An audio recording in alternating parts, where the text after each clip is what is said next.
Where's Chris going? Who's up first? I'm sorry. Sorry, I switched Chris with me. Oh. I realized it was wrong. Oh, I gotta take a name. Yes. Make it small. You'll make it messy.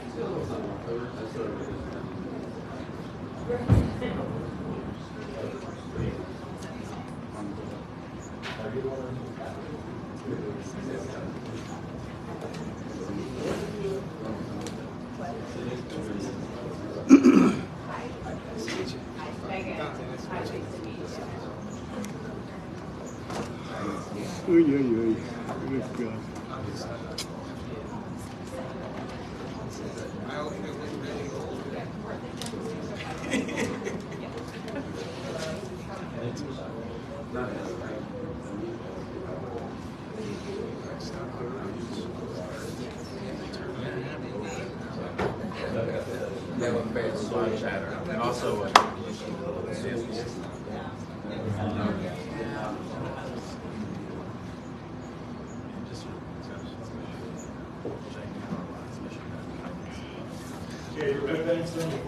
Tired reindeer.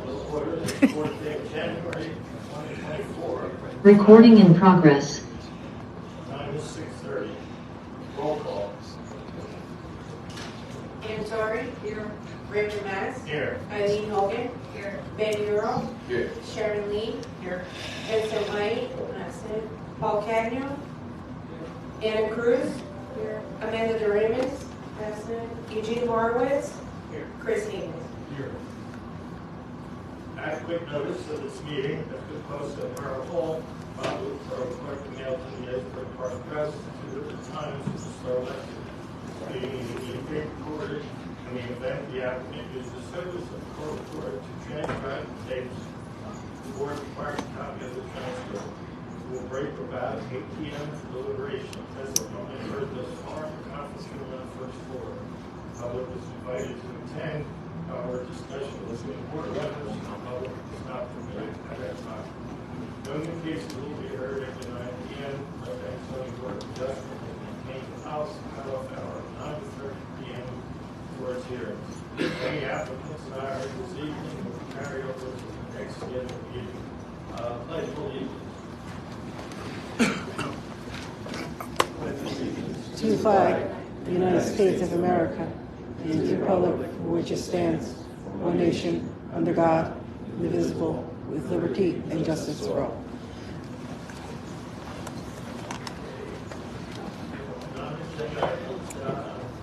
We have some administrative matters, oaths of office to 3 of our members. Okay, Mr. Chairman, I think only 2 of the members are here tonight to be sworn in, Eugene Horowitz and Paul Cagno. So gentlemen, if you could stand up, please. And what we'll do is we'll repeat after me. I'll say state your name to start with Eugene, and then go into Paul, and you can repeat after me. So if you can raise your right hand, I state your name. Eugene Horowitz. Do solemnly swear that I will faithfully, impartially, and justly perform all the duties of the office of a member of the Red Bank Zoning Board of Adjustment according to the best of my ability, so help me God. Yay!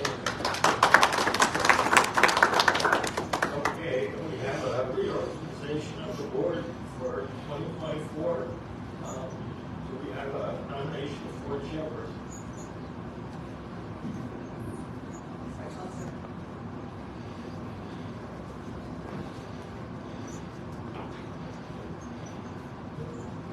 Antori. Yes. Raymond Mass. Yes. Eileen Hogan. Yes. Ben Euro. yes. Sharon Lee. Paul Cagnon. Yes. I was And Anna Cruz. Okay, we have vice chair, nomination, vice chair. It's right now. can't Can we get an all in favor? Yes. Yes. Any opposed or abstained?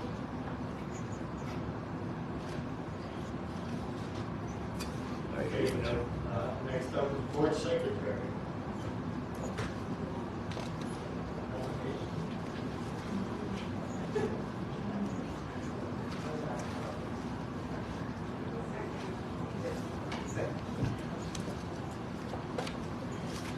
All in favor?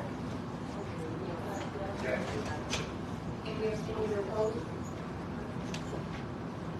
Next, we have a nomination for board attorney. I'll nominate Betty Kennedy.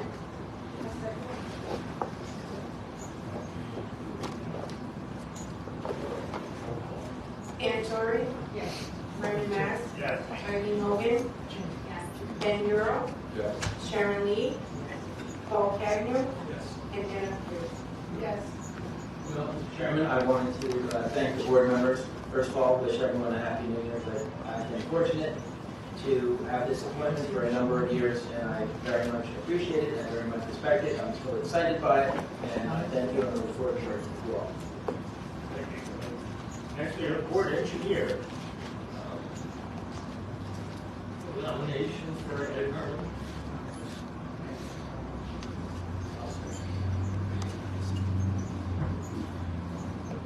Ann Torrey? Yes. Raymond Mass? Yes. Eileen Hogan? Yes. Ben Euro? Sharon Lee? Paul Cagnon? Yes. Anna Cruz? Yes.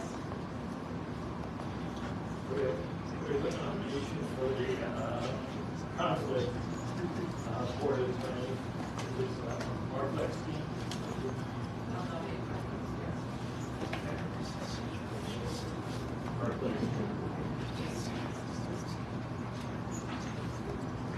Ann Torrey? Yes. Raymond Mass? Yes. Eileen Hogan? Yes. Ben Euro? Yes. Sharon Lee?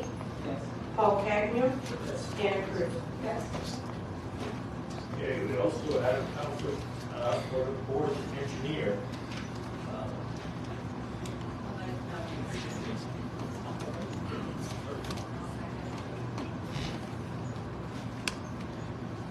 Ann Torrey? Yes. Raymond Mass? Yes. Eileen Hogan? Ben Euro? Yes. Sharon Lee? Paul Cagnon? Anna Cruz? Yes. Okay, we have the lead from. The affirmation of the zoning board bylaws. Make a motion.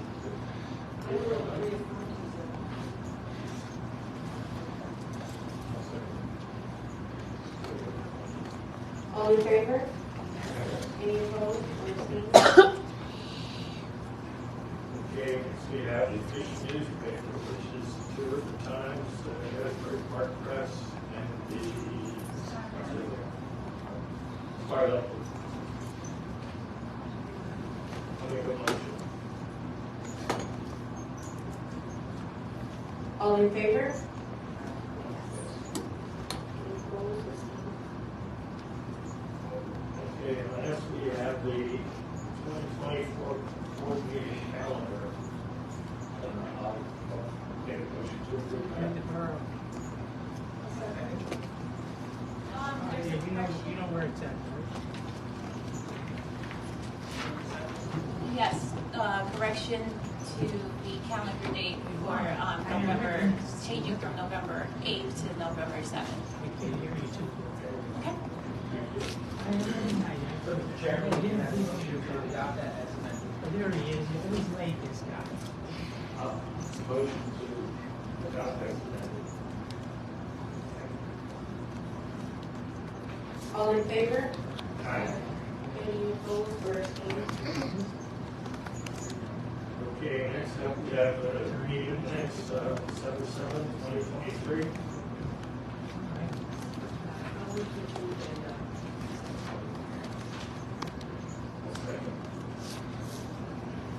All in favor? Aye. Any opposed or abstained? Okay, now we have a couple resolutions. Resolution of dismissal of 1 Berry Street. Mr. Chairman, this was an application to construct a single-family home on an undersized lot, and you'll recall, we started the hearing, and then one of the neighbors said, I might be interested in purchasing this property. And one of the legal requirements in this particular type of case was that they had to reach out. They reached out and they sold the property to each other. So Kevin Asagi, the applicant's attorney, sent a letter saying the deal has been finalized, and so he asked to withdraw the application. So this is a dismissal without prejudice for those reasons, and it just basically allows us and allows Shauna to close the file on this and close our book and move on. Please. Need to make a motion for resolution of dismissal.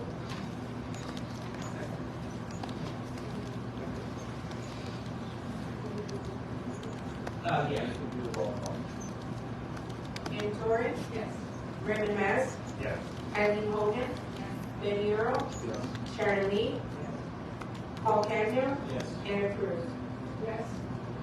Okay, we have a resolution of dismissal for 78 Bridge Avenue. Mr. Chairman, you'll recall this was an application that came before us, I think it was last month. And the applicant basically indicated that we wanted board feedback, and we got some board feedback. And the applicant's attorney had indicated that they were going to withdraw the application. So again, this dismisses the application without prejudice. Again, just allowing Shauna to close the books, return any escrow money, and move on with life. I'll make a motion to dismiss the resolution. Roll call. Ann Torres? Yes. Raymond Mass? Yes. Eileen Hogan?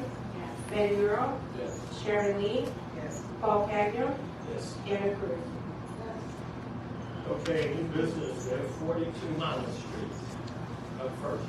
Okay, Mr. Chairman, a couple of things we'll just administratively take care of. First up, is there anyone here who had any questions or comments regarding the sufficiency of the notice they received? All right, we don't see any, and just for the record, the board secretary, Sean, and I reviewed the notice and found everything to be in order. So it would be my humble opinion that we have jurisdiction to proceed tonight. And what we'll do is we will mark into the record what we as a board have before us with regard to this amended application. So A1 will be a red line markup of the parking plan unsigned, undated, provided by Sal Alfieri on November, Sal Alfieri Esquire on November 29, 2023. A2 is the site plan rendering prepared by Kennedy Consulting Engineers dated December 15, 2023. A3 is the resolution adopted by this board in 2019, resolution number 2019-14, so we'll mark that into the record. And A4 is the communication, email communication from Andrew Coney, the applicant's engineer, and it was to Ed Urban, our board engineer, dated December 2nd, 2023. For copy of that for you. And basically, and I'm sorry, one last thing to mark in the record. A5 will be the T&M Associates Review memorandum dated January 3rd, 2024. And just to give a little bit of a spoiler alert, you'll recall this is going to be an application for an amendment. And there was some discussion, can we do it administratively, or should we have the applicant notice? And everyone basically suggested that under the circumstances it is appropriate to renotice, so they renoticed. And what we'll do is we'll swear in Mr. Ed Herman is our board engineer. Good relations. And Ed, do you swear that the information and testimony you're about to provide, to the extent you're providing, will be the truth and best of your knowledge to help you God? I do. All right, and ladies and gentlemen, this is Dante Alfieri, he's the applicant's attorney. And Dante, if you could just, for internal conflict of interest purposes, after you introduce yourself, if you could just state who your client is and if you know the principles of the client's name. Good evening, Chairman, members of the board. Dante Alfieri. Real close. Real close. You hear me now? Good evening, Chairman, members of the board. Dante Alfieri on behalf of the applicant. The applicant is Phoenix of Manawan, Inc. They are the owner of 42 Monmouth Street. We're again seeking the board's approval for an amended major site plan approval. And Kevin, you want to know the members? If you know, if you have them. Offhand, I don't. Okay, so it's Phoenix of Manawan is the applicant. Is there any known issues or comments or questions or concerns about conflict? Okay, thank you. So tonight we have two individuals who are You know, going I to... just, you have to really speak into that mic. I'm terrible at that. So tonight we have two individuals who are going to provide testimony. We have Andrew Comey, who's going to provide engineering testimony and explain to the board what we are proposing tonight. And then we also have Christine Cafone, who's going to provide some planning testimony. As Mr. Kennedy noted earlier, this application was previously approved in 2019, where it had 2 residential units on the second floor and then 2 retail spaces on the first floor, one being a microbrewery. The notice we had provided that we were no longer going to pursue the microbrewery, but at this time, we're no longer going to remove that. My clients would still like to see if they could find a tenant. So the goal is ultimately to find a microbrewery to fit that out, and in the event they're unable to do so, we're going to propose a use that would be permitted in the zone and meet the parking requirements as approved back in 2019. So without further ado, I'll have Mr. Comey come up and be sworn in. All right, good evening. If you could just state your name and business address for the record, please. Yes, good evening. Andrew Comey, C-O-M-I. I'm with Kennedy Consulting Engineers at 211 Maple Avenue, Red Bank, New Jersey. All right, good evening, welcome, and your testimony tonight in your capacity as a licensed engineer with all your certifications in place, correct? Yes, correct. And do you swear that the information and testimony you're about to provide will be the truth, the best of your knowledge, so help you God? I do. All right, and just because we do have a bunch of new board members, why don't you just briefly set forth your credentials? Certainly. I'm a graduate of Rutgers University in the field of civil engineering. I have 20 years experience in land development engineering projects, and I am a licensed New Jersey professional engineer. I believe I've testified before the zoning board here several times. Thank you. Mr. Comey, could you orient the board to the site and just spell out what we are looking to do Yes, tonight? I do have just one exhibit, and it's the same plan that was submitted, but I do have small size versions if Right, everyone. we'll mark that as A6, and what is A6? It's entitled Site Plan Rendering, prepared by Kennedy Consulting Engineers, and it's dated 12/15/2023. Okay, and is what, that big It's- board is just a little copy of it? Correct, it's Got it. the same exact exhibit.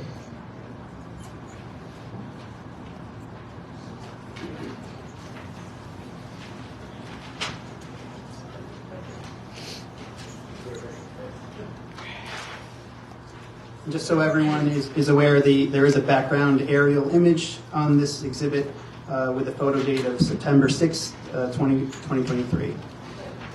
Just to orient everyone, Monmouth Street is to the south of the site. The White Street parking lot is to the north. And to the east is Lot 27. To the east is Lot 25, or the Amboy Bank lot. And Lot 27 is to the west, which is the Better Housekeeping property. Existing one-story building on site is approximately 4,500 square feet.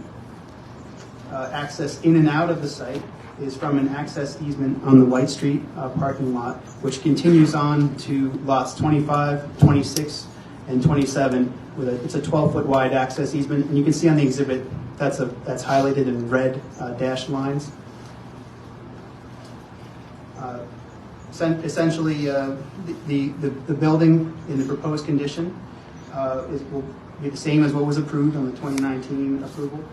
4,500 square foot first floor, and two bedroom apartments on the second floor, each approximately 2,250 square feet. As I said, the building square footage, floor area ratio, building height, everything will remain the same as far as the building. The changes really pertain to the parking area at the rear of the building, which I'll go through now. So as required on the prior approved plans, 8 parking spaces are provided on-site, all of which will now be located outside of that 12-foot wide easement, the one that was highlighted in red. Just for to make it easy to describe, I've numbered the spaces 1 through 8, so I'll go through each one. Stalls 1 and 2 are 9-foot by 18-foot parking spaces. Those would be for customers. Stall number 3 would be for employees only. That's also a 9-foot by 18-foot long parking space. Stall number 4 is a van accessible barrier-free parking stall with an adjacent 8-foot wide loading zone as required. And then the remaining 4 parking spaces, numbered 5 through 8, would be for the residential apartments, two each for each of the 2 second-story apartments.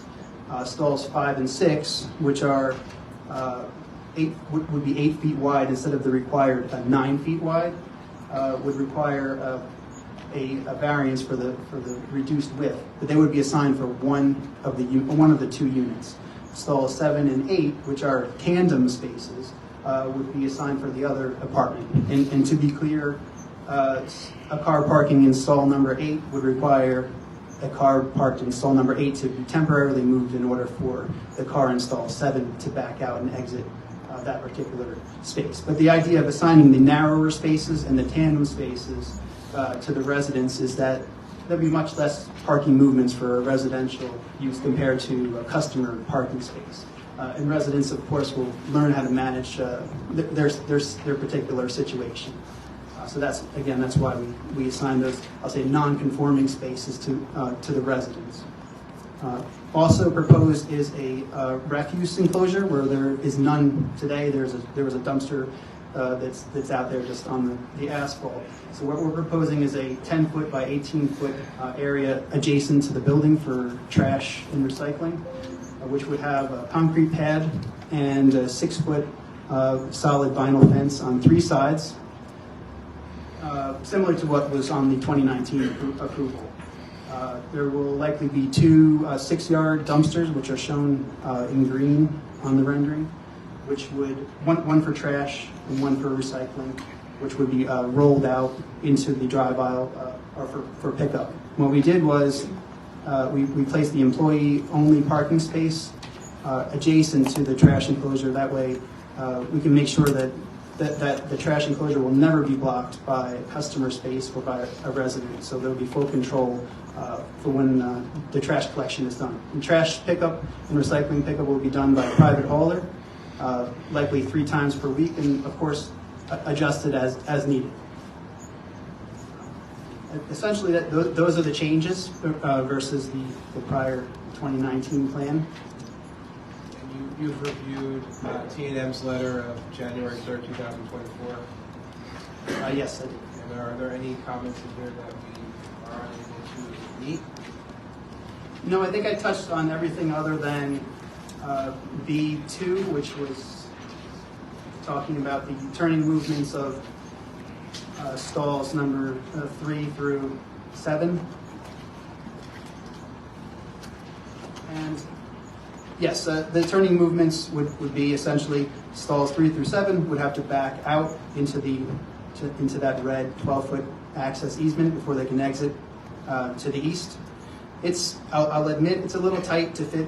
We had to fit all the design requirements: the 8 parking spaces, a trash enclosure, the ADA space, 6-foot sidewalk into an area 2,200 square feet. We feel that this design that was submitted was the best approach to meeting all of those goals. Essentially it's a little tight, but the good thing is there will be very high visibility in this parking area. There's no buildings or any blind turns blocking the line of sight, and the movements in and out of this area should be much less frequent than another more busy parking lot. So we feel that the site visibility is sufficient to allow adequate movement out of this parking area. Can you elaborate on the functionality being space 7 and 8? Right. Are they for different apartments? No. What are they for? Because some instances we will get off. 7 and 8 would be assigned for one of the 2 apartments. Similarly, 5 and 6 would be for one of the apartments. Okay. So essentially, if they have 2 cars, they'll have to move one temporarily to allow the other one. It would be no different really than a residential use, that would have a single wide driveway where you put 2 cars in the driveway, you have to figure out, okay, who's leaving first, I'm gonna leave that car out. Unfortunately, it's Red Bank, we have tight spaces, and sometimes you have to do the best you can. I had asked Mr. Comey to assure us that the spaces would be viable and usable. 24-foot aisle width is typical, so you should be able to back out. Most people have backup cameras now. My only concern is space 8 could be a target for a door ding or two with somebody backing out of spaces 1, 2, or 3, perhaps, if they go straight back. But I think based on that conversation that we've had thus far and the testimony presented, that this does represent a reasonable approach. I do have one question for Mr. Comey on the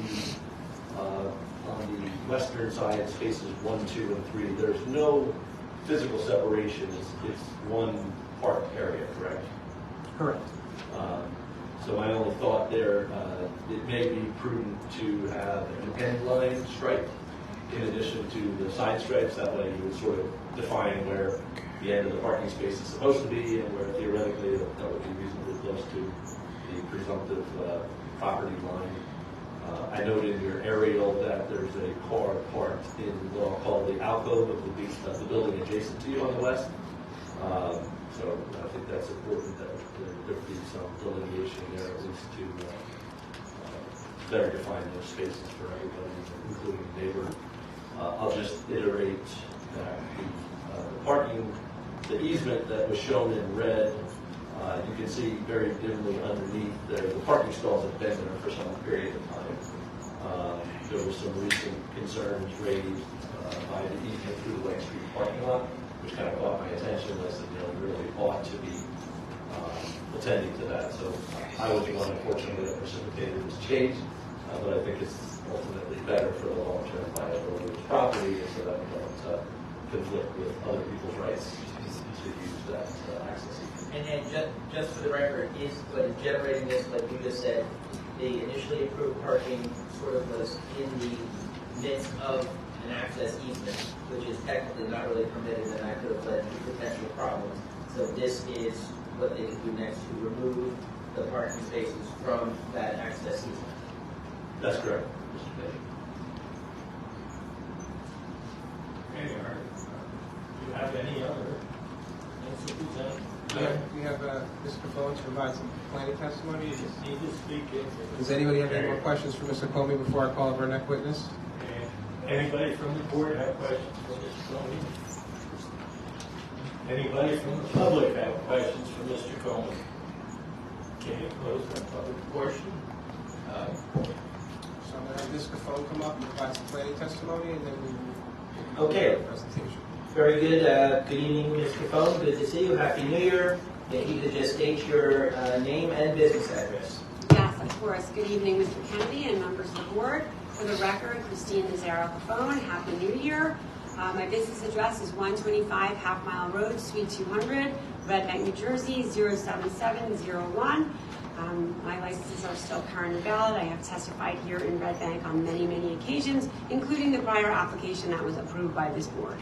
All right, Mr. Bergman, do you swear that the information and testimony you're about to provide will be the truth, the best of your knowledge, and hope you got it? Yes. And for the record, you're testifying as a professional planner. Yes.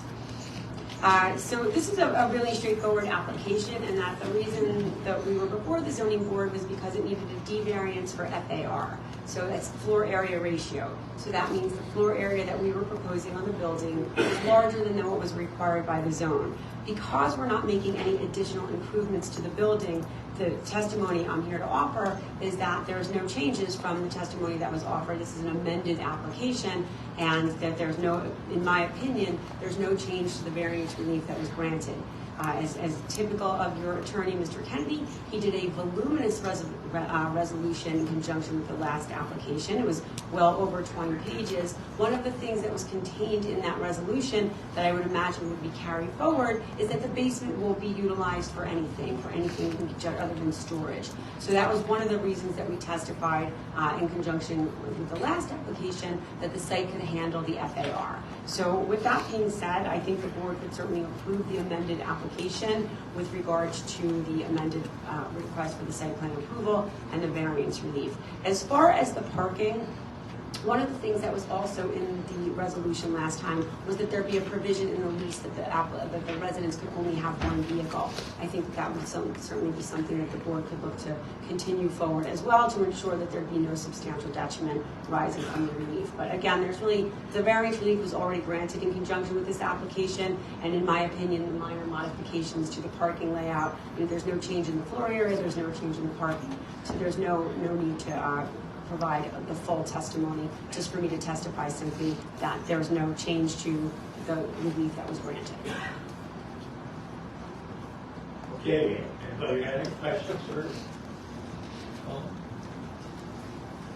Anybody from the public have any questions for this witness? Okay, thank you. And just one more cleanup matter. I believe we are required. We're not looking at the all. One more cleanup matter. I believe we require an extension of time, a 1-year extension. Is that correct, Mr. Kennedy? I believe, Shawnee, you indicated that they previously had taken this extension, but I remember when we approved this in 2019, we had a shelf life within which the applicants need to obtain permits. And Shauna, they're here now, so they're going to seek to extend the time frame for an additional 1-year period. Yes. That's the request. Any concerns about that? Any questions? Any comments from the public on that issue? Okay. Somebody make a motion to approve it? Kevin, would you? Sure. If the board is so inclined, you could vote to authorize amend the site plan as presented for those reasons. And I've taken the liberty of writing down some of the conditions that I thought might be appropriate. One would be obviously compliance with all the promises and commitments and the representations that the applicant's team made tonight. Compliance with the T&M Associates Review Memorandum dated January 3rd, 2024. And I guess what we previously approved it for a microbrewery use, and I think what we're saying now is it can be that same microbrewery use that was previously or initially approved, or another permitted use. Yeah, I think the testimony, the notice said they wanted to withdraw the microbrewery, but the testimony here tonight was that they want to retain it. They think they might be able to still find that intent. Okay. The whole idea was the permitted uses would be in the prior resolution or commentary that was supposed to be a pasta restaurant, which I understand is not a full kitchen sit-down scenario, perhaps a lighter duty restaurant, if you will. So the board had put in the resolution approved previously that they would be allowed to have any permitted use up to and including a restaurant occupy that space. So that becomes important because typically if you have a retail use versus a restaurant use, you expect the restaurant use to have a heavier parking demand required. So as part of the testimony previously, that specific area was addressed. I presume it had something to do with the fact that they had let a multi-hundred parking stall from the municipal lot there, so that probably made into consideration. And it was written that they wouldn't have to come back for additional approval if they wanted a restaurant, for instance. So in theory, the way it's written right now, if they wanted to do a restaurant for the entire floor, or they wanted to do 2 separate restaurants, or a brewery and a restaurant, so there's any number of options that they have. And the way it was written last time was that they would not have to come back to the board to get any further relief or permission, if you will. And I think I heard Mr. Alfieri say that notwithstanding anything contained in the prior resolution to the contrary, if it's a permitted retail use with the same parking, you're totally fine. But that, I think you said if it's, whatever permitted use you're doing generates more than retail parking, you would come out. Is that what I heard? Yes. Okay. Is that okay with you? That's very good. And then obviously, the conditions would be compliant with all the other terms and conditions of the prior approval from 2019, unless specifically obviated by this presentation tonight. Compliant with affordable housing rules and regulations and the affordable housing plan submitted to our affordable housing attorney if required, development agreement if required. We're going to extend the time frame for 1 year, and we'll figure out what that time frame that will be retroactively effective as necessary. Ed, you said you want to have them end-line strike parking spaces 1, 2, and 3, Yes. and then basement only is storage only. So, Mr. Chairman, if that is acceptable to the board, you can vote, and if not, you can vote. Okay, would somebody like to make a motion to approve or deny this application? Thanks, Mr. Captain.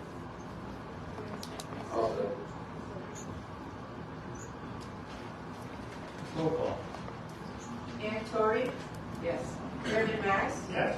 Eileen Hogan? Yes. Ben Earl? Yes. Sharon Lee? Paul Cagnon? Yes. And Anna Cruz? Yes. Okay, good luck. Thank you, Chairman. Okay, Members of the Mr. board. Chairman, one last thing on this, for my discussion with the board. I have a resolution of approval I prepared ahead of time. There's absolutely no requirement that we accept it. If you want, I can speak it in the record, or if you want, we have it adopted at the next meeting. And I think also our friends at Board Reporter on the next application needs some time to set up, so it might be if the board can find it. As long as it's not 1 year. Definitely. One of those roll-ups. So this would be basically, real briefly, that the applicant previously obtained approval for the separation of the existing ground floor retail space into 2 separate units, including a microbrewery use and another permitted use, and construction of a second story containing 2-bedroom units. And public hearings occurred on September 20th, 2018 and May 16th, 2019. The application was conditionally approved, a memorializing resolution was adopted, there's been no known appeal, and because of that easement issue and the parking in the easement issue and that situation, the applicant has had to come back seeking amended relief, and the amended relief, I won't repeat it, was all that Mr. Comey had indicated, and basically, we're going to say that based upon everything presented, this board is granting and approving the amended application, and the findings of fact include the following. The Red Bank Zoning Board retains jurisdiction to modify a prior approval from the Red Bank Zoning Board. Under the circumstances, it was not appropriate for the proposed changes to be administratively approved. Rather, under the circumstances, it was appropriate to consider the proposed modifications in the context of a public hearing with notice being provided in accordance with statutory and ordinance requirements.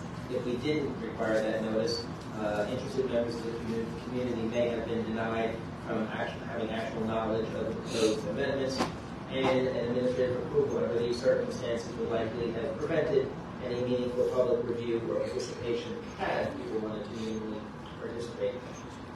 It is clear that an administrative approval under these circumstances might not have been totally transparent and would not have advanced the overall interest of the public or the Borough of Red Bank. So the applicant's representative did publicly notice for this application the amendment, and we appreciate that. We'll talk about what those proposed amendments were. Those modifications were discussed during the public hearing process, and those amendments are not materially or dramatically going to change the nature of the board's initial approval. They're not materially going to change the overall nature of the initially approved plans. They're not going to materially change the architectural details of what was previously approved. They're not going to materially change the intensity or the density of what was previously approved. They're not changing the location of what was previously approved. We're not changing the height of what was previously approved. There's no new driveways, no new curb cuts presented. We're not changing the nature of the previously approved uses, but if the microbrewery use is not utilized, there will be another permitted use. We're not having, by this approval, we're not injecting any new non-conforming use. Again, let's see. Approval of this amended application is not going to materially change the number of off-street parking spaces associated with the prior approval. It's not going to materially change the nature of variance relief associated with the prior approval.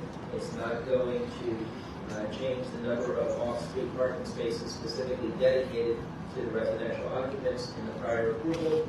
There's no new variances created. We're not exacerbating any previously granted variances. We're not changing the previously approved floor area ratio.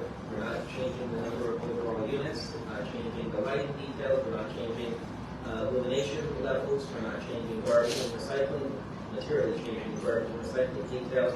Not changing landscaping. Not materially changing the overall appearance of the development. And approval of the within application for the amended proposal will not cause substantial detriment to the public good. We're going to extend that period of time for the permits for 1 year. And let's see, approval of this application in conjunction with the conditions noted will not impede the intent or purposes of the borough's master plan. And approval of this amended application will have no negative impact on adjoining properties. And also, the board hereby reaffirms and reiterates all the findings of fact and conditions associated with the initial approval. And I won't repeat the conditions again, but Mr. Chairman, if that's acceptable, we can adopt that resolution. But again, there's no requirement that we do that. It's totally up to the board.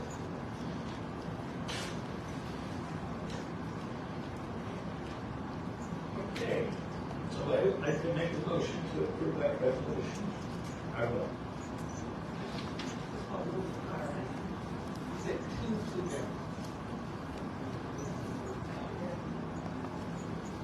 Yes. You speak, I just said 2 minutes. Oh, I'm sorry.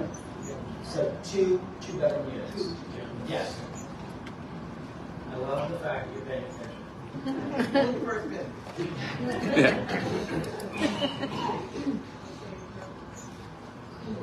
Ann Torrey, Yes. Raymond Mass, Yes. Eileen Hogan, Benny Earl, Yes. Sharon Lee, Yes. Paul Cagnon, Yes. Anna Cruz. Yes. Okay, good luck. Thank you. Good night. Okay, next up, we have 87 Riverside Avenue, Outfront Media LLC. All right. Mr. Chairman, as the applicant's team comes forward, we do have a couple of preliminary procedural things that we need to address. This is Jennifer Krimko. She's the applicant's attorney. Jennifer, can I just take a few minutes to get us all up to speed procedurally? Okay. So, what we're going to do is, the applicant was here for a public hearing which started on, I think it was February 2nd, 2023. And as I recall, Jennifer, we had a couple hour or two of testimony. And after some testimony evidence was presented, and we had some board questions and some public questions and comments, the matter was adjourned with the official consent of the applicant, and no further public notice was required. Now, the application was thereafter adjourned on the applicant's request on a number of occasions, and always with the consent of the applicant's legal representatives. And ultimately, after a number of continuations, Shauna basically said, you know, we can continue this, but you're going to have to renotice. And Ms. Krimko, on behalf of the applicant, said, of course we will. So that's always appreciated. Now, recently, the applicant's team caused the plans to be revised, and they were scheduled for tonight, January 4th, 2024. Now, I previously spoke with Ms. Krimko, and Shauna, I think, communicated with her as well, and we said, hey, are you going to start over? What's your plan? And if you might want to start over just because the first hearing was so long ago in February, and the plans have been revised, and we had a high level of change of composition on the board with the new form of government. The board was technically reconstituted, and what people have forgotten that they were here from so many months ago. So Ms. Krimko, as I recall, pretty much said, I don't want to start over, let's just do this as a continuation. So we're here tonight as a continuation, and continuations are very common, not necessarily 11 months later, but generally speaking, we always carry an adjourn. So under New Jersey law, if a board member was not present for the February 2nd, 2023 meeting, the board members cannot vote on an application unless they certify on paper and on the record that they reviewed the tapes or the transcripts of the prior meeting. And it's not just the minutes, it's actually tape or CD of the meeting. And he asked Mr. Chairman, that law about absent members even applies to some of our new friends who were not even on the board at the time of February of 2023. So Shauna, our Director of Community Development, was good enough to make the tape and CD available for board members, including some board members who were just not here, board members, but were not present on February 2nd, and even the board members who were not even board members. So anyway, so for the record, for execution purposes, we should make sure we're all on the same page as to which board members can vote tonight if we get to a vote tonight. And incidentally, if there's a board member here tonight who was not here on February 2nd, 2003, or was otherwise not eligible to vote tonight, that board member can still participate tonight, ask questions, make comments, make statements, but they just can't vote tonight if there turns out to be a vote tonight. And those specific board members can simply listen to the tapes in the future and come back at that point.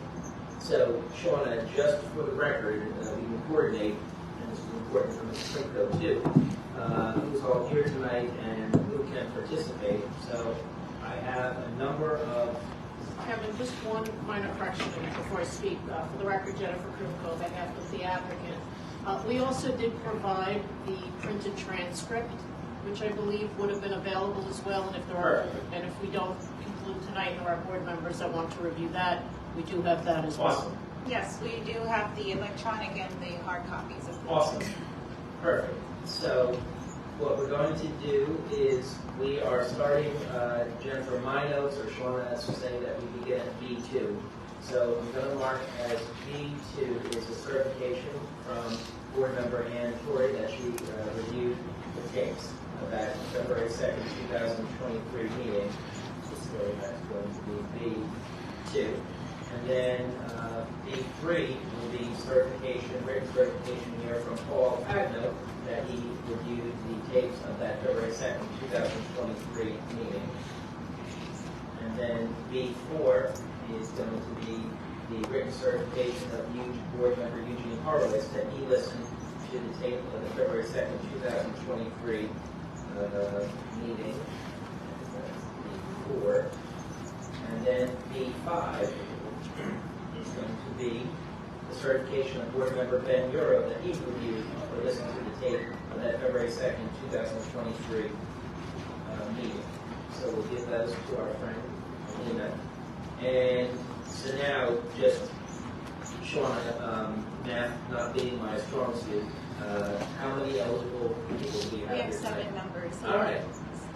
Yeah, and So- just for the record, I have in my notes that Chair Mass was here, Eileen Hogan and Sharon Lee were also present at the February meeting, so that would be the Perfect. 7. Okay, so, and incidentally, a big shout out to all of our board members who are able to listen to the tapes, because listening to tapes is not always easy, it's not always fun, and it is a time commitment, but it is important, particularly on those applications which are continuing and carried. And also, for the record, Sean and I give a double shout out or a double star or a double check plus to the board members who listened, who weren't even board members at the time. That definitely is very nice, very important, and it definitely evidences a strong and impressive commitment to the borough, to the board, to the public, and to the applicant.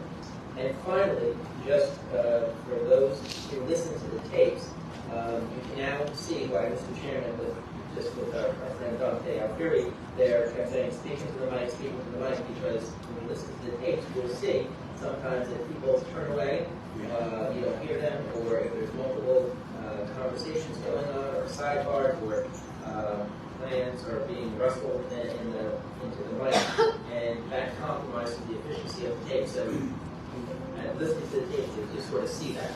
Anyway, back to the issue at hand. So, Sean, we're all good tonight, and let's see. We then, let's see, I know this procedural history is sort of long, but it's important because we need to be clear and we want the public to understand. And if there is ever litigation, we want the record to be totally clear. And remember, we as a zoning board are a quasi-judicial agency, so we sort of have to act like a court. So this is a good thing. And on top of everything else, it's the right thing to do. You all as a board are very thorough, very deliberative, and this is why we do this. So now, just a couple other things to address real quickly. Tonight, I don't want to steal Mr. Krimko's thunder, and I will not, but it's... You already stole my thunder with regard to thanking and complimenting the board members for listening to the tape, but go ahead, let's see what else you can take from me tonight. So this is a little bit of a complex and nuanced application. Now, I'm not going to go into the details, but at first glance, you might think, hey, it's a pretty straightforward application. There's an existing billboard, they want a new billboard, and you would think maybe after hearing the testimony and evidence, you're going to either yes, you approve it, or yes, you approve it with conditions, or you deny it. But upon further review, some legally complex matters at hand. There's mass ordinance provisions, and Ms. Krimko will talk about that. There's some state regulations at play. There's some constitutional and free speech issues, and it's very, very nuanced. And Mr. Chairman, nuanced is, I think, a fancy way of saying complicated. So basically, it's just I think at the very, very beginning, back before February, Jennifer and I had a conversation which we basically ended up, she couldn't agree notice because there was so much issues.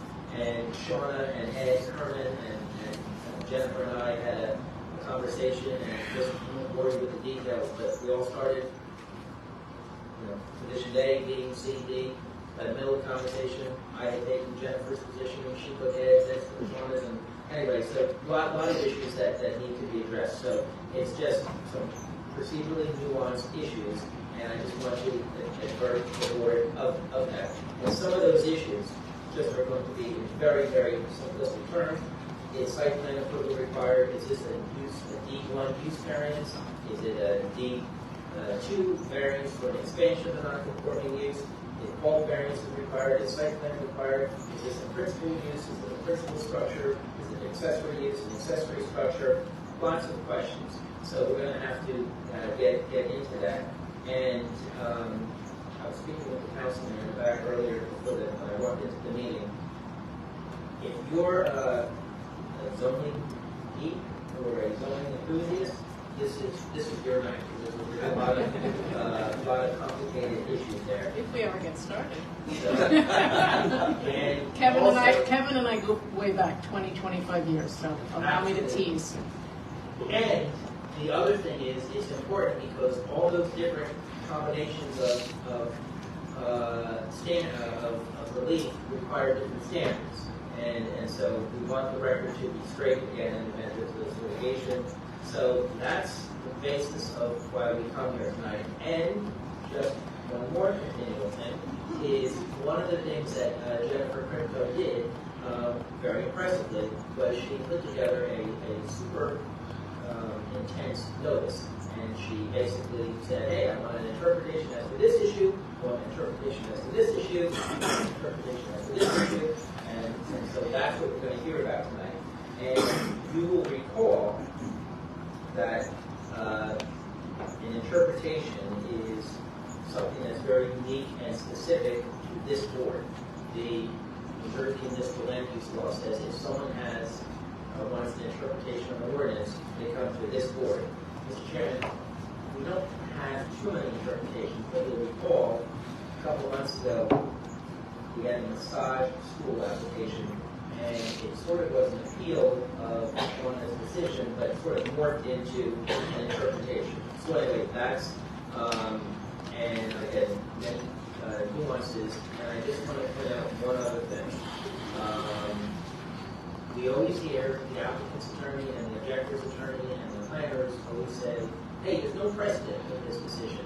Okay, if you approve one barbershop, that doesn't mean you have to approve another barbershop. If you deny one residential apartment complex, you don't deny another one. Because the what everyone says, and it's always correct, is that each individual application will rise or fall on its own merit. However, with a little bit of a caveat, when we're talking about interpretation, if you give ultimately an interpretation of A or B or C, there will be precedential effect to that. So Shauna, if we give just like with that massage school, we gave an interpretation essentially, and you can now rely on that for future applications. Yes, correct. So anyway, nothing wrong with that. I just wanted, until the board or the borough council will change the ordinance. So anyway, that's what we're going to hear a lot about tonight. And basically, we're going to let the application unfold. And now we're getting into the heart of the matter. So first up, Jennifer Krimko issued a notice, public notice. And is there anyone here who has any questions or comments regarding the sufficiency of the notice? This is not the time to say I like the application or I don't. Just if anyone had any questions on the notice. All right, I don't see any. The board secretary and Sean and I reviewed the notice and found everything to be in order. So it would be my humble opinion that we have jurisdiction to proceed tonight. And I'll just for the record, because the notice was so thorough and is going to be a format, an outline for much of the hearing, I'm going to enter the notice as A18 is what I had it, Jennifer, starting. That's correct. Okay. And now, just as I promise my list is getting short, just for internal conflict purposes, Jennifer, if you can just state whether the owner's name and then put the document somewhere, and the client's name and the principals, just so we can, I know we did this. Well, we did it at the beginning, and it stands true today. First of all, I don't think it's the owner. I think it's just the applicant under the municipal land use law. And the applicant is Outfront Media LLC. It's a publicly traded company. There are no members or entities that own 10% or more. Okay. So, does anyone, now that we say that, because we never know when we're dealing with a corporation or an LLC, and because there are some new board members that do want to go over that again, is there anyone here on the board who has any questions or comments about conflicts or potential conflicts? Seeing none. Okay, and so now what we'll do is we'll mark into evidence what we have as the board that's been submitted. So I'm going to say, Lily, what did I just say? A18 was the notice of hearing. So I'm going to start off with A19 is going to be a bulk variance plan prepared by Dynamic Engineering, and that's dated May 4, 2022, last revised December 7, 2023, and that's 4 sheets. A20 is a billboard location exhibit prepared by Dynamic Engineering, dated December 7, 2023, 1 sheet. A21 is a narrow view technology exhibit prepared by Dynamic Engineering, dated December 7, 2023, 1 sheet. A22 is a cover letter or a narrative from Jennifer Krimko to Shauna, and she was explaining some of those changes, and that was dated December 18, 2023. So we'll mark that, and then we're going to mark as B, what do I have to go with? 6. B6? Okay, so B6 is going to be the Tina Associates Review Memorandum dated January 4th, 2024. And I think, at least my recollection is that Ed's letter sort of followed the format to an extent of Jennifer's notice. And also, Shauna, I see here we have a review memo from Red Bank River Center. Should I mark that into the record? The applicant was not afforded a copy I of think that. it just came out, so we'll Yes, get an extra copy for Jennifer. Okay. So we're going to mark this as B7, and this is Red Bank River Center. And Jennifer, it was on our desk when we came in tonight, so I think it's just hot off the presses. It's Red Bank River Center, and that's dated January 4th, 2024. Do you have another extra copy? If you do, we can just look at Shauna and we have Jennifer's clients and read that too as we go forward. Okay. I imagine it's somewhat similar to the last one. Okay. So now, for the witnesses, let's see, we're going to swear in Ed Herman, our board engineer, and we're also going to swear in Shauna Ebanks, our director of planning and zoning. So Ed and Shauna, if you could just raise your right hands, you both swear that the information and testimony you're about to provide, to the extent you provide it, will be the truth, the best of your knowledge, so help you God. Okay. And then Shauna, just for the record, your qualifications for the record, you're a professional planner? Yes, I am AICP and PV. Okay. And Ed Herman, you're testifying in your capacity as a professional engineer with some planning certifications? I do hold a professional planner's license in the state of New Jersey. Okay. And Mr. Chairman, I have a big stop sign here. Stop. So that's the end of my speech. So Jennifer, thank you for indulging me in that. I just wanted to set the record straight. Procedural. Hope I didn't derail your proceedings, but Happy New Year and welcome. Thank you. And again, for the record, Jennifer Krimko from Ansel Urban Aaron here on behalf of the applicant. Does anybody need a break? Okay? Thank you. And I tease Kevin, but honestly, he is the most thorough board attorney that I know, and that's certainly why you've reappointed him here year after year after year.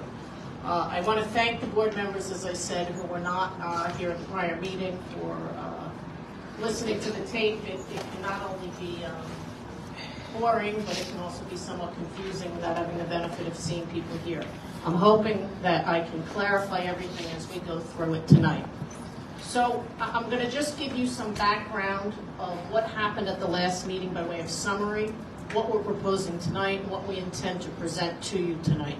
I do have more exhibits. I would like to wait as we go through my witnesses to hand them out. So when we appeared back in February of 2023, as Kevin said, we were seeking several interpretations, and ultimately, depending on the interpretations that the board made, an approval for the modernization of an existing non-conforming static billboard sign. When I say static, that just means non-digital. It's put on there, it's stuck on there, it stays there for a while until trucks come and remove it. On the property, as you all know, is 187 Riverside Avenue, Block 4.01, Lots 1 and 2. The original submission was to construct a 40-foot tall structure with a sign face of 454.7 square feet of sign message to modernize the existing 22-foot tall, 480 square foot static billboard. The proposal was for that digital billboard to operate 24 hours a day. You first heard testimony from John Antal, the general manager for the New Jersey market of Outfront Media, LLC. He provided background on the company as well as the billboards existing in Red Bank today. He further explained to the board that there's no way to modernize the technology or lack of technology of a static billboard to convert it to a digital billboard without replacing the structure that holds it with steel supports. So it does require a total replacement. That's unlike other types of uses that are not a digital enhancement or a modernization. He also explained that the original existing billboard that dated back to the 60s was lined up with the 2 lanes that Cooper's Bridge used to be many years ago.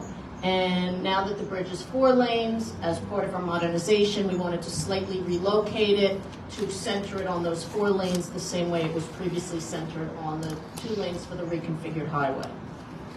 Mr. Antal went on to talk about the state law that regulates billboards in New Jersey, as implemented by the New Jersey Department of Transportation, or as a lot of people call DOT. And the digital billboard is not permitted to have any motion, animation, waving, appearance of motion in any way. The images will change instantaneously and seamlessly every 8 seconds. And while there may not be a digital billboard today in Red Bank, we're all familiar with the digital billboards up and down Route 35, with ones in Neptune City, Ocean Township, Eatontown, all along Route 35. Now, there were questions about, well, what's the benefit to the applicant to have this? Won't it enhance financially? And there was a question with regard to, well, how much? And we can stipulate that a digital billboard will generate approximately, on average, depending on the location and how popular it is, about 3 times that which a static billboard would. You know, it was a question at the last meeting. We did not have the number off the top of our head, so we'll offer that. But what I will tell you is, and what's more important to you for purposes of considering this application, whether it be for bulk variance or use variance, is that the benefits of a digital billboard versus a static are much greater than the financial benefit to the owner of the billboard. There are many public benefits that come with a digital billboard versus a static billboard. First, as you heard from Mr. Antal, there's free use to municipal, county, and state agencies for emergency messaging, like evacuation notices or other public safety messages. As was testified, as is typically the case with out-front billboards, there is free use to the borough in which it's located to display non-emergency municipal messages and announcements when space is available, meaning when it's not already been purchased by advertisers. There is clearly a need for this in Red Bank, as we all know, because I moved an exhibit into the record as A15, which were photos of the borough's somewhat rudimentary public messaging temporary service sitting on our lot, the same lot that we're seeking approval for today. But more than the community public benefit, there's also a benefit to the businesses within the borough of Red Bank and the surrounding area. There was a question at the original meeting as to, well, how much of it's local? And one of the exhibits I'm going to present to you is the list of 32 local businesses, and local means New Jersey-based businesses, that have advertised on the Outfront billboard since 2022. Of those, at least 1/3 have a physical presence in Red Bank. And we're going to hand that out and discuss it. And what the digital billboard does, it gives the ability for smaller businesses to get a piece of the digital billboard pie, so to speak, or a slice of the pizza, as we metaphorically described it at the last meeting. Due to the cost of constructing the static billboard message, the work involved with placement and replacement of the face, most static billboard ads stay up for longer periods of time and are therefore expensive, both for construction and putting up and replacing them, but also for rental. And that makes them unachievable by small or startup local businesses. But as you heard from the testimony of Mr. Antal at the last meeting, the digital billboard allows these local and smaller businesses to purchase an 8-second ad at a much lower price than the monthly static billboard rental, thereby opening up the billboard advertising to a much wider array of these local smaller businesses.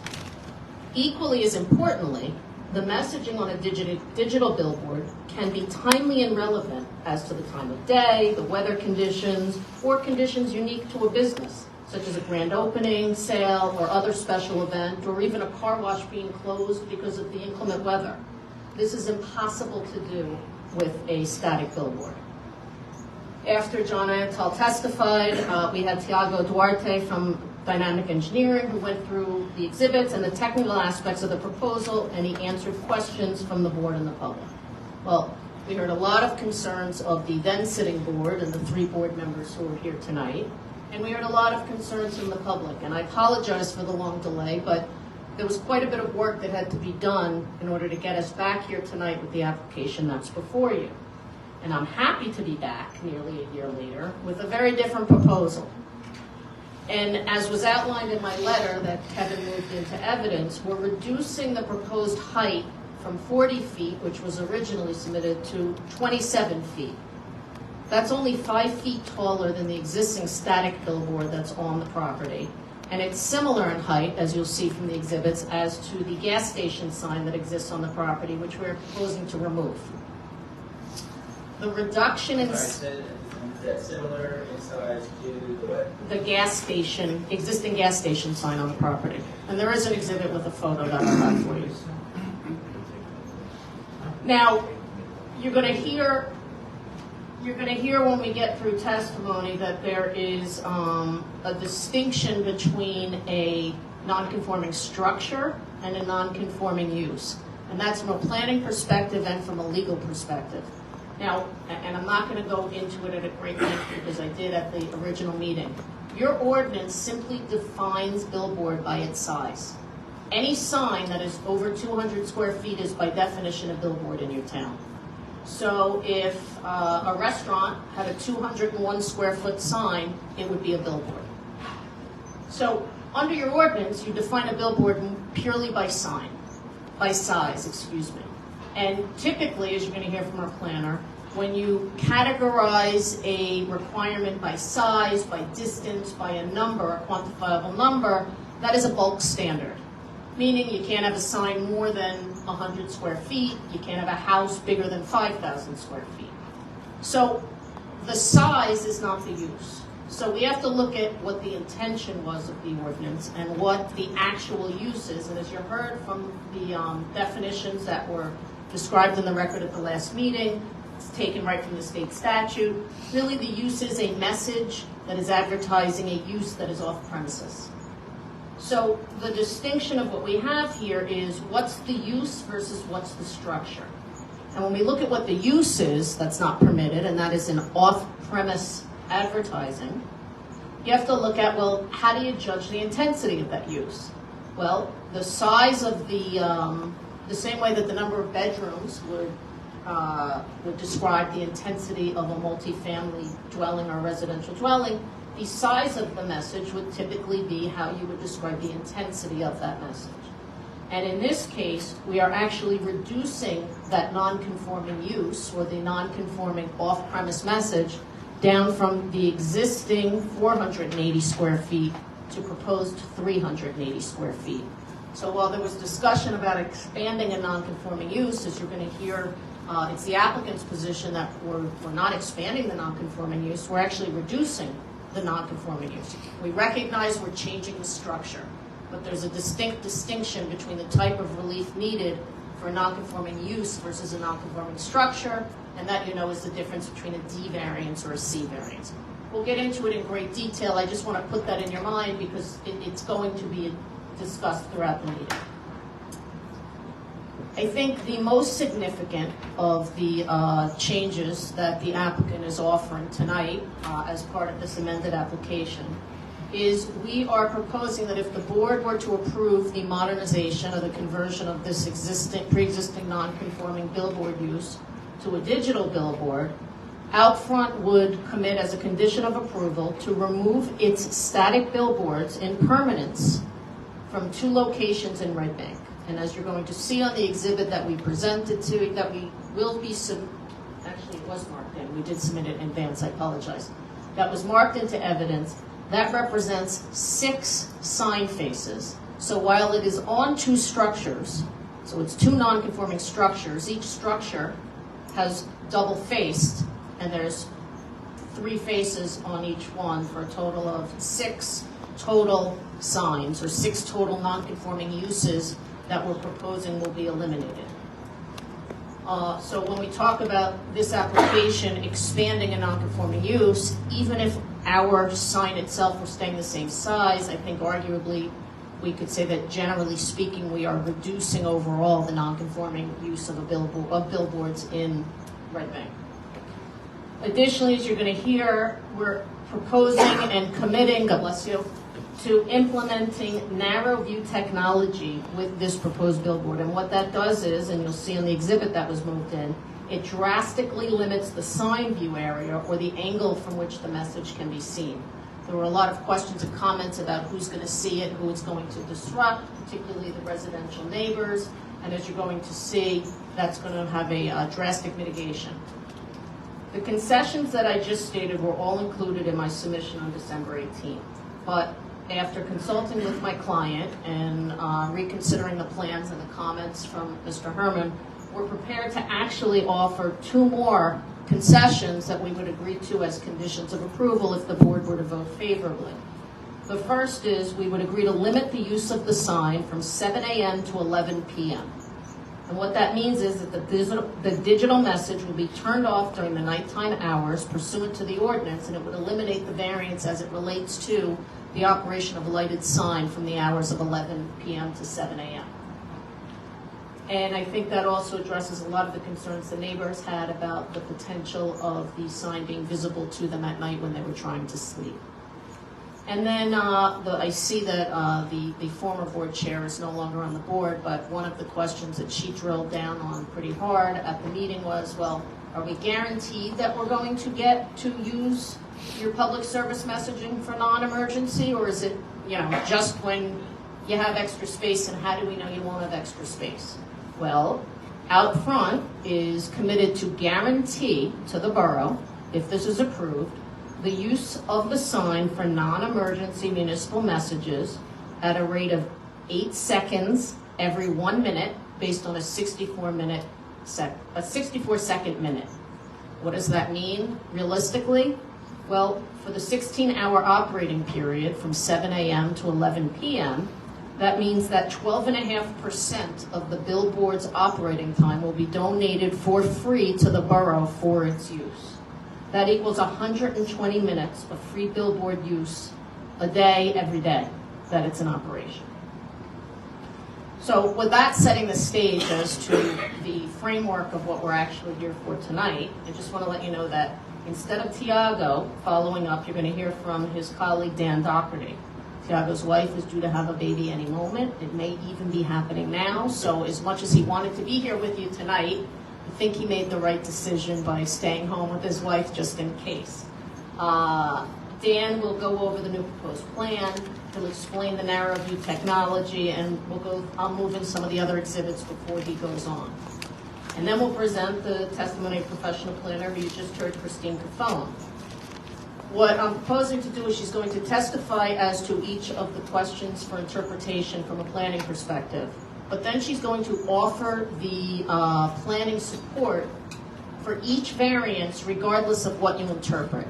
And the reason we do that is that even if the board interprets we only need a C1 variance, and then we testify for the C1 variance and you grant it, a neighbor or some other objector could appeal it. So we want to make sure that should this go to court, even if we come to an amicable resolution between the board and the applicant, that we've covered all of our bases, so any review in court would have the ability to understand what the board's decision was in all accounts. So with that almost as long as Kevin's opening, what I'd like to do is start by introducing Dan Doherty, have him sworn, and then once he's sworn, I'll move some additional items into evidence. I do have handouts for everybody and extras for the public. All right, good evening. If you could just state your name and spell your last name, please. Daniel Doherty, D-O-U-G-H-E-R-T-Y, from Dynamic Engineering Consultants. You gotta speak into the mic. All right, so Daniel, D-O-U-G-H-E-R-T-Y. Correct. And business address? 1904 Main Street, Lake Como, New Jersey. Okay, if you can just raise your right hand. Do you swear that the information and testimony you're about to provide will be the truth, the best of your knowledge, to help you God? Yes, I do. And just for the record, you're testifying tonight in your capacity as? Professional engineer. Thank you. And your license is in good standing, and you've been accepted as an expert in front of, I don't know about this board, but many. Yeah, I've been accepted as a witness before the planning board of Red Bank, and then also between upwards of 100 other boards throughout New Jersey. We'd submit him as an expert. Okay, so, and before we get started on his testimony, at the prior meeting, we moved in as 813 Emergency Services Protocol B. And what that was the agreement that we would offer to the town as it relates to the non-emergency use of the sign. And what we did was there was a printing error with that. So one, to clarify the printing error, and two, to update it to provide for the 120 minutes of use between 7 a.m. to 11 p.m. I'd like to move in as A23, a revised Protocol B, which is tailored specific to the proffer that I gave at the beginning with regard to what we would offer the town. Okay, I'll hand one to Mr. Euro and pass along. There are extras for the public.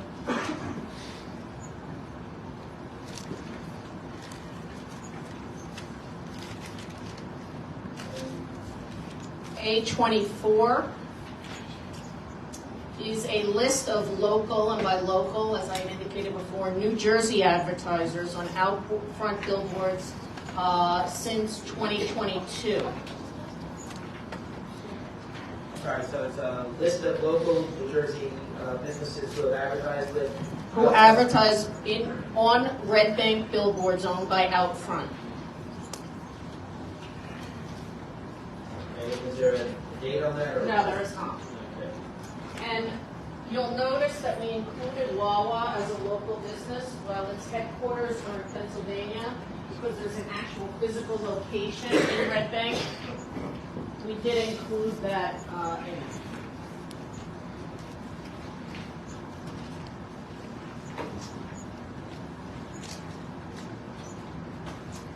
A25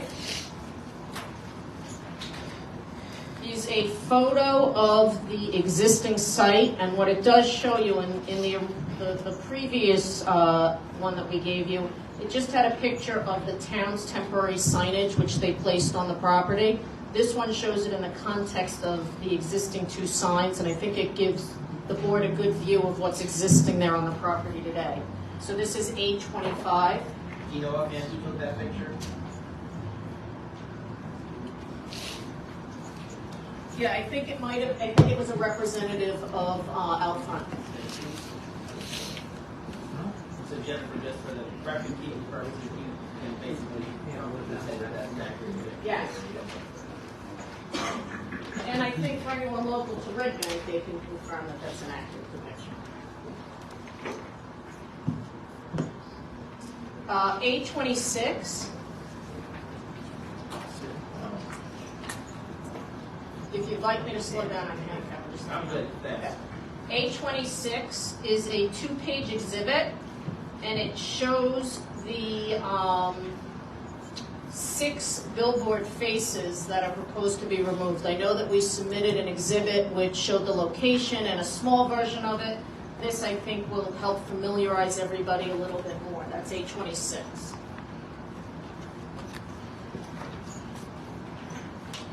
Almost done. And unlike Kevin, I really am almost done with this. And then lastly, A27. And you're going to ask me, so I'm going to count. 1, 2.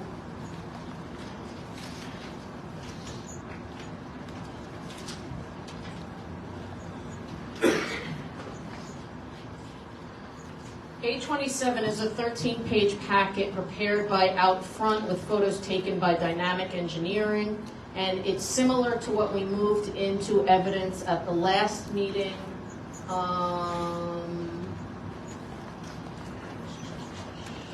Just looking which one it was.